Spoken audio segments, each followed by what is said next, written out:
اگر پہلی رکعت میں ہم نے مثلاً قل هو اللہ احد پڑھی تو دوسری رکعت میں بھی وہی پڑھ سکتے ہیں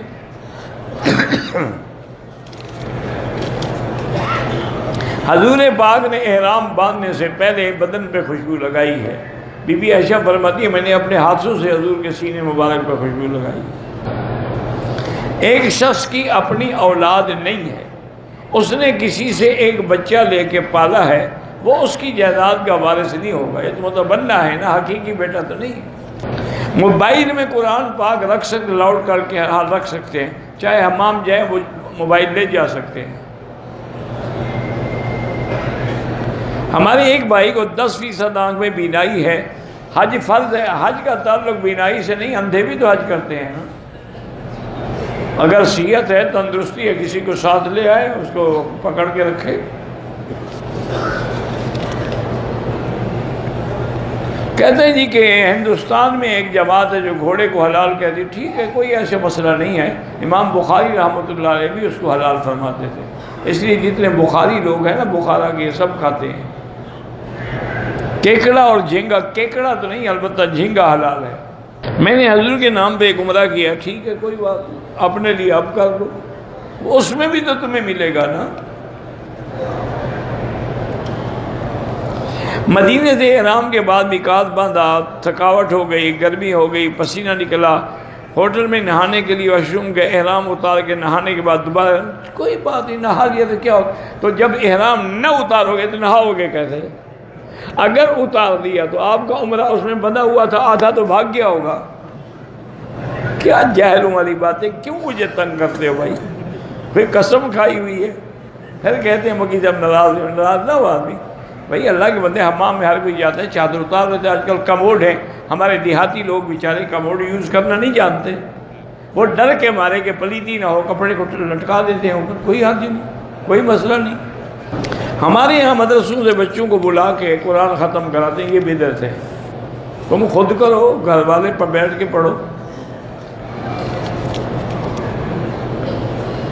عمرے کی نیت تو میں نے دل میں کی، لیکن تلبیہ نہیں پڑھا، کچھ پڑھا کہ نہیں پڑھا، نہیں پڑھا تو پھر عمرہ نہیں ہوگا۔ اگر لبیک نہیں پڑھا، الحمدللہ پڑھا، سبحان اللہ پڑھا، اللہ کچھ تو پڑھا ہوگا، نہیں پڑھا تو پھر عمرہ نہیں ہوگا۔ حالت احرام میں نسوار رکھنا ڈبل حرام ہے۔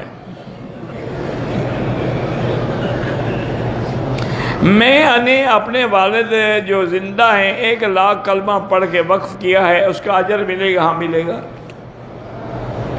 مجھے سمجھ ویسے نہیں آتی، وقف کیا ہے کیا معنی؟ سٹور کر دیا ہے آپ نے اس کو؟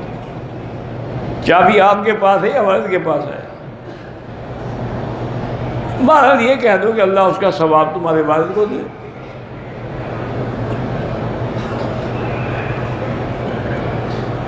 تین سال ہو گئے میری منگنی کو، دعا کریں کہ شادی ہو جائے، تم پیسے شیسے اکٹھے کرو، ہو جائے گی، بھوکے ننگے کو کون دیتا ہے؟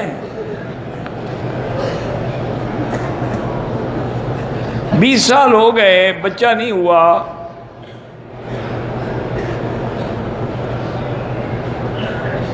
بیوی کو خاوند نے کہا کہ تم کسی اور مرد کے ساتھ رات گزار لو، چونکہ میں تو اولاد پیدا کرنے کے قابل نہیں ہوں۔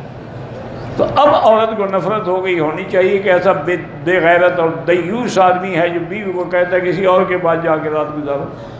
بھئی تمہیں اولاد کے قابل نہیں ہو تو علاج کرواؤ، آج کل تو علاج کوئی مشکل نہیں ہے، جدید میڈیکل سائنس میں بالکل علاج ہوتا ہے۔ سب سے بہتر ذکر جو ہے، افضل الذکر لا الہ الا اللہ محمد الرسول اللہ۔ میری بیٹی کو حمل ہے، اللہ اولاد صالح عطا فرمائے۔ آپ نے میری بیوی کے لیے دعا کی، اللہ آپ کو جزائے خیر دے۔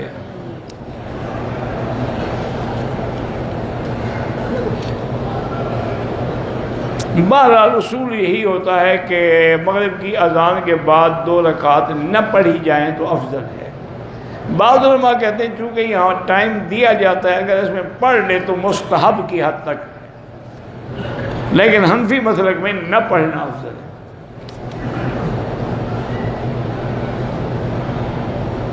ہمارے ہوٹل کی کھڑکی سے حرم کی صفیں نظر آتی ہیں، چھوٹے بچے ساتھ، خواتین کمرے میں، بہرحال ان کو بھی چاہیے کہ باہر نکل کے صفوں کے پاس آئیں، یہ نہیں کہ کمروں میں بیٹھ کے پڑھتی رہیں۔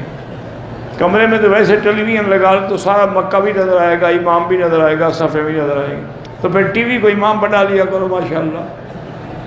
جب نیت کرو گے تو یہی دل میں نیت ہوگا کہ خلف امام ٹی وی، اللہ اکبر۔ کیا عجیب لوگ ہیں۔ اور یار چند دن کے لیے آئے ہو، تمہیں اب مسئلے ہو گئے ہیں جی، بچے ہیں، بچوں کی تکلیف تھی تو کیوں تشریف لے آئے ہو؟ نہ لے آتے بیوی کو نہ بچوں کو، لے آئے ہو تو ان کو لے آؤ۔ دیکھا نہیں ہے لوگ 2-2 3-3 بچے اٹھا کے پھر رہے ہیں۔